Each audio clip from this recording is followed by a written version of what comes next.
Salutations all, this is Basic Public Speaking, and I am Christy Thomas. This video is going over the requirements for the main speeches, and this will be uploaded to Blackboard under in the syllabus content folder. So there are 4 main speeches for this course. The very first speech is an intro speech, and that will be the first one due, and that's coming up very soon. But it's just a video that you introduce yourself to me. There are 5 points that I ask you to go over in the speech, and those are your name. This is what I would find on the syllabus. Not the syllabus, but this is what I would find on a roster. And then perhaps if you have a name that you go by, a nickname, or your name is shortened, or whatever the case may be, tell that to me as well. And then tell me about your future or future plans. This could be the school you're wanting to, if you are in a high school or you're just starting out. If you have a future school that you're going to, that can be your future school, or it could be a dream school. Like, oh my gosh, if money wasn't an issue, or expenses, which is money, or distance, this would be my dream school. Or it could be the job that you're attaining to. Perhaps you're wanting to go to school to be a marine biologist, or you're wanting to go to school to be a nurse, or you want to be a lawyer, or you want to get a degree in communications, or you want to get a liberal arts degree. Or it could be like a dream job, like, oh, if I could have any job in the world that didn't require this, or this, or you could just have the magic powers to have whatever job you wanted, this would be my job. And that could be, maybe you want to build cars, like custom kicks, or maybe you want to be a toy hunter, go and find vintage toys and sell them at Comic-Cons, or perhaps you want to be a professional cosplayer or a makeup influencer, or you want to be a content creator, or you want to be a plastic surgeon, or you want to be, insert here, you want to be a musician, you want to be an actress, you want to be an author, you want to be a politician. All that goes here. So the first 2 points again are your name, what's on a roster, and what you want to be called. It could be the same. Future. So this could be schooling, or a future job, or dream school, or whatever the case may be, whatever you choose. I would like to be a stay-at-home parent, have $1 billion, some chefs, some nannies, and a few maids. So, whatever the case may be, you can have fun with that. Also, the third is tell us something that everyone knows about you, like your family and your buddies. Like, okay, so perhaps it's a sport that you play, or it's a club that you're associated with, or it's a job that you have, or it could be, well, everyone knows me as mom, or everyone knows me as a dad, or everyone knows me as that, perhaps it's everybody knows you love to read books, or everybody knows you love to bake cupcakes, or everybody knows you as that car person that can build cars or fix cars, or maybe you're like the science nerd, or maybe you're a nerd period, or a Whovian, or a Harry Potter fanatic, or a Marvel, or perhaps you're into classic literature and everyone knows that, or maybe it's because of the art that you do. Just something that everyone knows. It could be, my after school job is I work at McDonald's. Everybody knows I work at McDonald's. Or I'm a cheerleader, or I participated in FFA, or I'm a farmer. Just something that everyone knows. So that's our 3. The 4th topic is something not quite commonly known. Like a few people know, like maybe your closest friends, or whomever you're in a relationship with, or family members. Now, you do not have to tell me your deepest, darkest secrets. Just something not known. Maybe you're really into books, and a lot of people don't know that until they get to really know you. Or perhaps you know the chronological order of every Superman out there, or Batman. Or perhaps you're really big into a particular author, but people don't really know that until they get to know you. Or perhaps you draw, or write. Maybe you write poems or stories, or just express yourself. Or maybe like you are really big into social media, and a lot of people don't know that until they get to know you. And then finally, on the intro, the last aspect is what brings you joy? What brings you happiness? What brings a smile to your face? So break that down again. Your first speech is an introductory speech. This is where you're just introducing yourself to me. You're going to tell me a name, tell me something about future dreams or expectations or what you're working toward. Something known to everyone, something not commonly known to everyone, and what brings you joy, what makes you smile. I want to know these things. There are no outlines due with a speech or time limit for speaking time. I just ask that you speak for a couple minutes, but when you get into introducing yourself in those topics, you generally can speak for a few minutes. So that's main speech 1. Main speech 2 is also an informative speech, and we'll get into details about informative speeches in this semester, but it's a how-to speech. What do I mean by this? You are going to tell us how to physically do something. You're going to explain for us how to do it, step by step, how to create it, whatever the case may be. Now, this, break down the requirements first. This has to be at least 3 minutes, and a presentational aid is required. So that can get really fun because we're doing these online. You can be in the moment. So say you're telling me how to cook something or bake something or make a smoothie. You're doing something in the kitchen. So you can physically set up your device to record in the kitchen, and you can do it in process and then do a kind of piece it together, an edited version of, okay, so this is step 1, step 2, step 3. All I ask is if you use food, don't read directly from a box. So if you're going to make cupcakes, don't tell me the directions on the Betty Crocker or the Pillsbury or the Duncan Hines box, whatever the case may be. You can give it a little flair and make it your own. So with the how-to speech, it's you are telling us how to do something, how to do a process, as if you've never met before, and you're telling me, and this can be anything that you know how to do. I really suggest you use topics that you enjoy. So maybe you know how to make do t-shirts. Maybe it's vinyl or sublimation or bleach shirts or whatever the case may be, embroidery. Maybe you tell us how to make a shirt.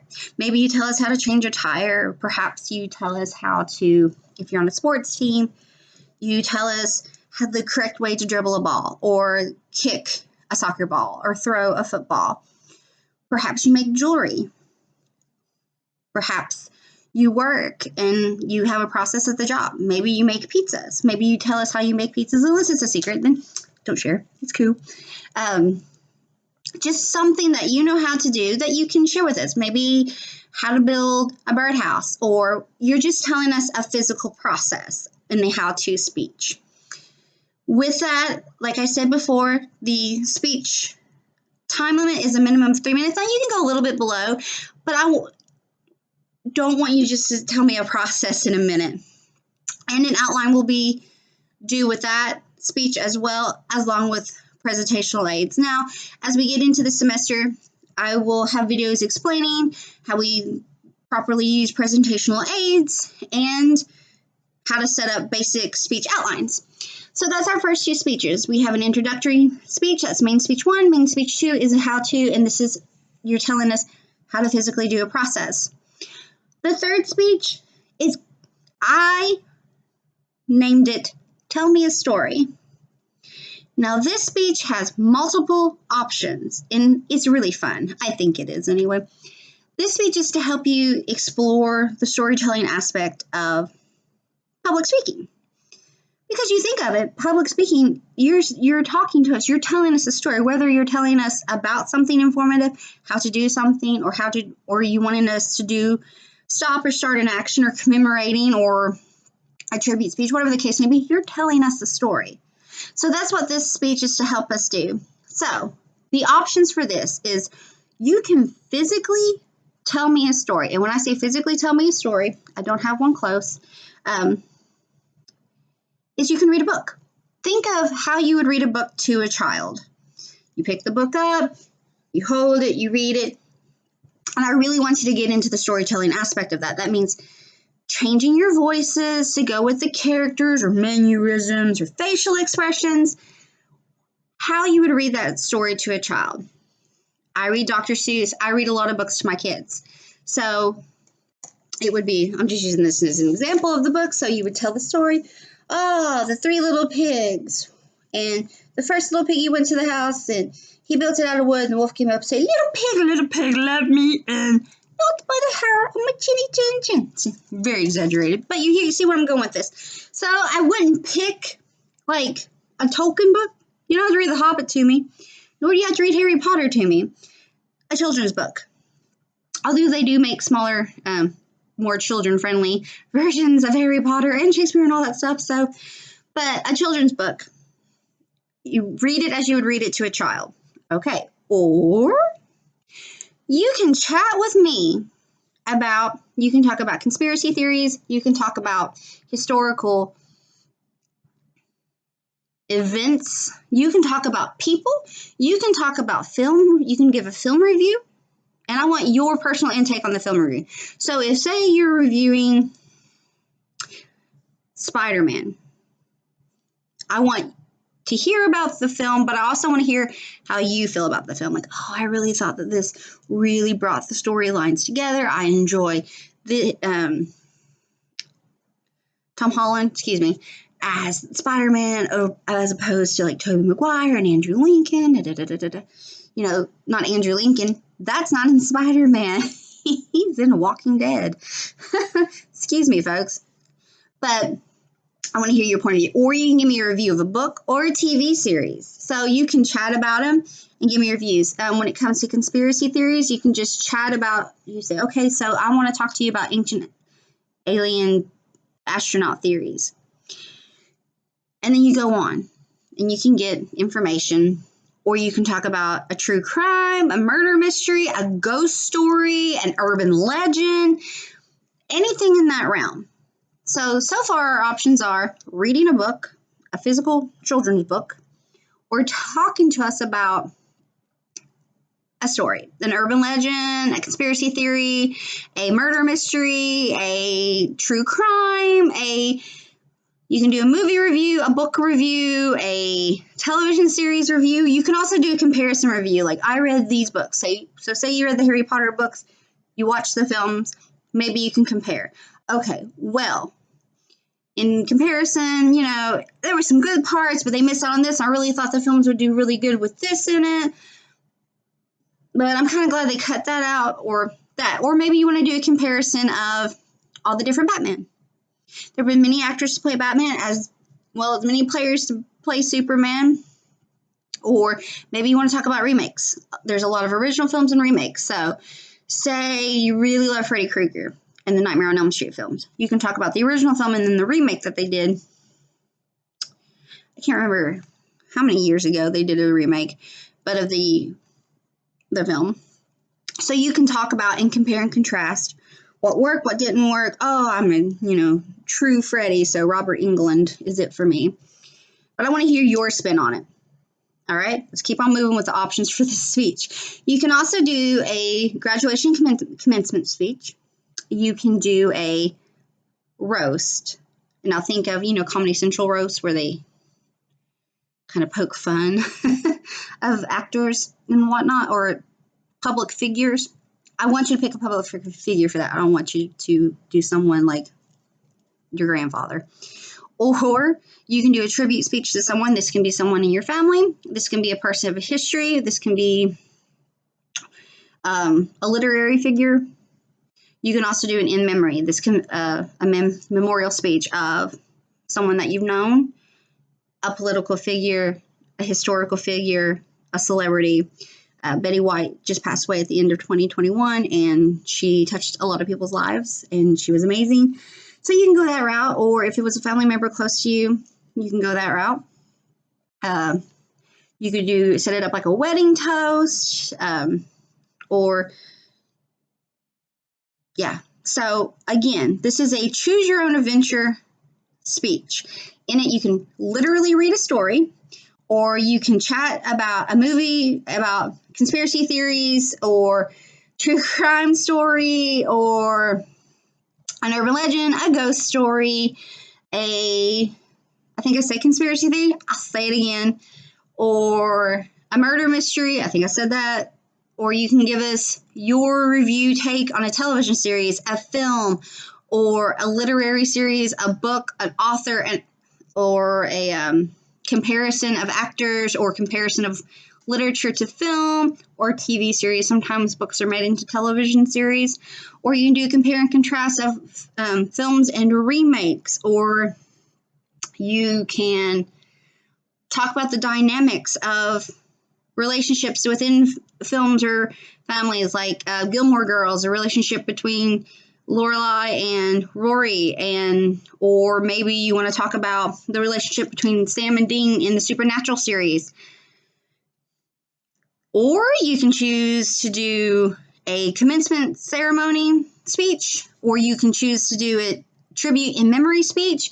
You could do a roast, you can do a wedding toast, you can do, so really you can choose your own adventure here. Now, the requirements for the speech is your time limit is at least 3 minutes, and that you have an outline, and that you have one citation or an in-speech citation. Now, if you're choosing to pick a book, you won't have an in-speech citation because you're physically reading the book.